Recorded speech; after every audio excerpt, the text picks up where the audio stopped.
We're back with another Giants Huddle podcast from the Combine in Indianapolis. John Schmeelk, Paul Dottino, joined by Cynthia Frelund, who is the analytics queen. Is that your official title for NFL Network? Okay. Yeah, well, princess. I'm not quite old enough to be the queen yet. Okay. I like it. Analytics princess. For the NFL Network. She'll be part of NFL Network's coverage of the Combine all weekend long. Make sure you go check that out. And, of course, Giants Huddle podcast is brought to you by Citizens, the official bank of the New York Football Giants. All right, Cynthia.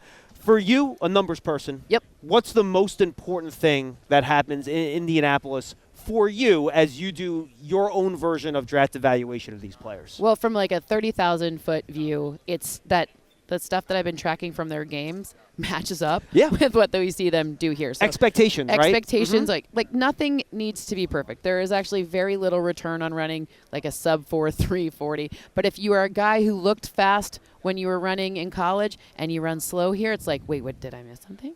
Or if you're a guy who didn't look so fast, because sometimes it's a function of what I was asked to do in college that puts my, like J.J. McCarthy's a good example of that. Like Michigan didn't ask him to do like a lot of pro stuff. Right, and then I asked one of their staff members, like, Michigan. I'm from Michigan, so I know. And they're like, we didn't need him to. We needed to win games. Right. You're like, got it. So a lot of life is like, what were you asked to do, and how well did you do it? So as long as everything sort of matches, and then you can start refining your measurements and judgments of what you saw. But if something doesn't check out, it's like a red flag, like, oh, no, I must have missed something. So it's a little bit more of like a verification process than anything else. Let me follow up on that, because now we get all these GPS times from college, right? Do you get your hands on those too or no? I do. Can we just pick one GPS provider? It drives me crazy. Like, well, that was actually going to be my question. Provider. They're all, like, you just got to look at relative values, right? So, like, in your opinion, do they match up, or are there differences? Oh, that's a problem. Oh boy. And wait, am I supposed to say yes? No, yes, absolutely not. They all match up perfectly. There's nothing wrong with them. And pretty much every conference has a difference provider, correct?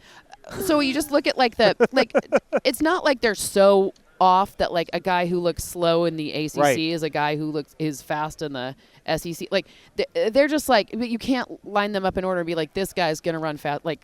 But that's part of the comparison process, right? Which is my question. You look at the GPS on field numbers. How often for you do those match up to the 40 stuff, and how often are they different? The truth is you don't really reach top. Like, I use computer vision because I'm like, I don't trust anyone else. I have trust issues. We're good. But the computer vision, to me, I measure everything with the same stick, which means it's equally wrong.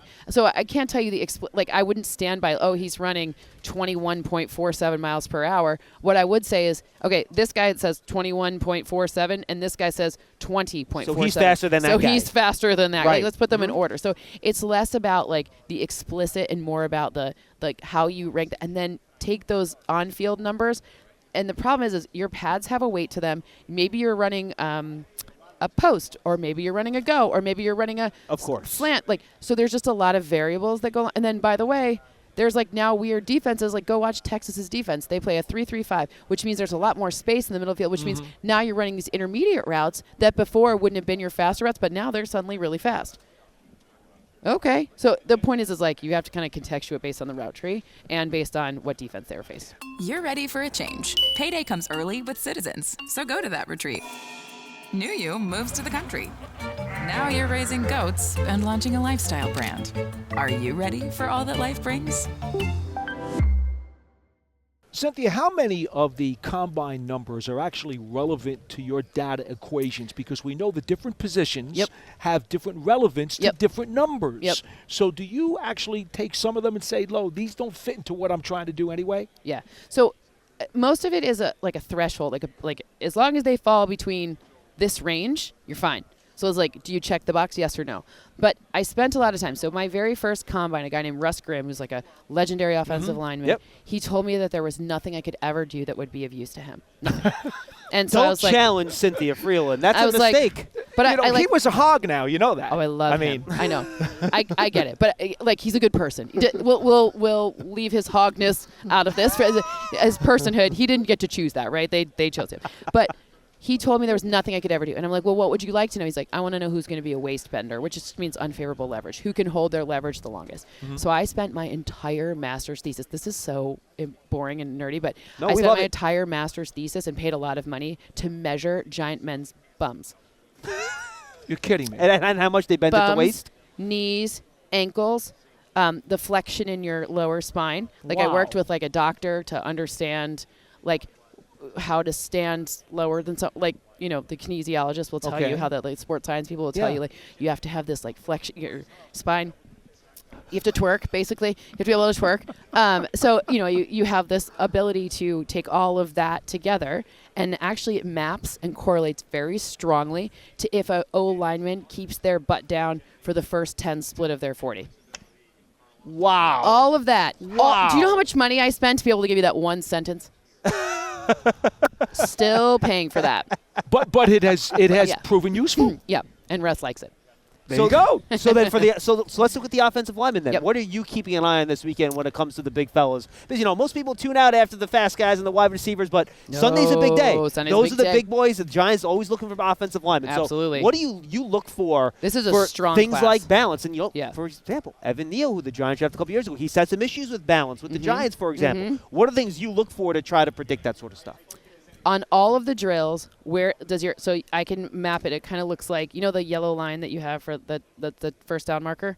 Well, I could do like circles and things around the video. So when you do that, it's like, where's your center of gravity? If you can keep your center of gravity, 3-cone drill, like all of the different sort of like lateral movements, the first 10 split of the 40, of course, but it's like, can you keep your balance? That's very helpful. It's also footwork relative to that. How many times you pick, it's so nerdy, pick up your feet as you're going side to side. It's actually, you only really see it with your eyes if it's really slow, but the really fast ones, like, it's crazy when you watch it with the computer vision. Is that good? It's better with fast. You want faster feet. Faster feet. Yes. Yep. Okay. But you want to be able, but when they're fast, you have to keep them wide, because it keeps your center of gravity more balanced. Because otherwise you can tippy side to side, right? Yeah, you don't want to be like that, like thing that you punch and it comes back, you know. But Weeble wobbles, I think you're looking for. Yeah, Weeble wobbles. Yeah. Except they don't fall down. The NFL players do fall down, which is a problem. Exactly. So it's like, can you keep your wide stance with your feet really, really fast? Right. You love turf. You're good at it. So you start a turf biz. Business grows, your savings grow. Become the most celebrated name in turf. Are you ready for all that life brings? All right, I want to ask you about separation, which Brian Dable talks about all the time. Love it. And says, I've got to get separation out of my wide receivers. Where do you measure that separation? Is it right off the line? Is it 10 yards downfield? Or is it on the deep vertical shots where you can see it the most? I actually think the most predictive way to look at, like if you were to take a snapshot and be like, which is most likely to be completed, you got to look at it when it leaves the quarterback's hands.